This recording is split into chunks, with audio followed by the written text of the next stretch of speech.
बड़ोदरा महानगर पालिका की ओर से विश्वामित्री प्रोजेक्ट की जो दरखास्त तैयार की गई थी उसे आज मिली हुई विशेष सभा में मंजूरी दे दी गई है। दरअसल बड़ोदरा ने इस बार जो बाढ़ के हालात देखे हैं वो फिर से ना देखने पड़े, इसीलिए विश्वामित्री नदी का अभ्यास करने के बाद एक विशेष रिपोर्ट तैयार किया गया था, जिसे सरकार के सामने पेश किया गया था। उसे ध्यान में लेकर वडोदरा महानगर पालिका की ओर से 100 दिन का एक और प्लान तैयार किया गया है, जिसे मंजूरी देने के लिए आज विशेष सभा बुलाई गई थी। इस प्रेजेंटेशन की पेशकश के बाद सभा में प्रेजेंटेशन को मंजूरी दी गई है। तब इस बारे में वडोदरा के मेयर पिंकीबेन सोनी ने ज्यादा जानकारी दी है। अलग अलग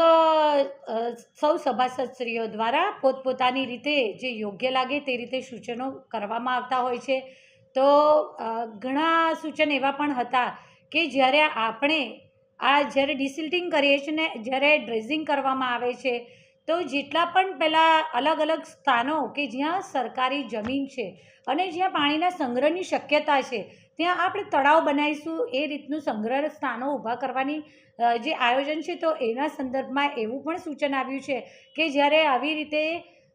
કારણ કે આ પાવાગઢથી વિશ્વામિત્રી નદીનું ઉદ્ભવ સ્થાન પાવાગઢથી લઈ અને પિંગલવાડા સુધી સમગ્ર શહેરની મધ્યમાંથી જ્યારે પસાર થાય છે ત્યારે જ્યાં પણ આવા નવા સંગ્રહ સ્થાન બનાવવામાં આવે તો આ જો મોટા તળાવો હોય અને એનું પણ ઉપયોગ આજુબાજુના ગામડાવાળા અથવા તો જે શહેરની હદમાં પ્રવેશ કરતા હોય ત્યારે પૂર્વ ઝોનના વિસ્તારમાં પણ પૂર્વ ઝોનના કેટલાક કાઉન્સિલરશ્રીઓ દ્વારા આ પણ રજૂઆત કરવામાં આવી કે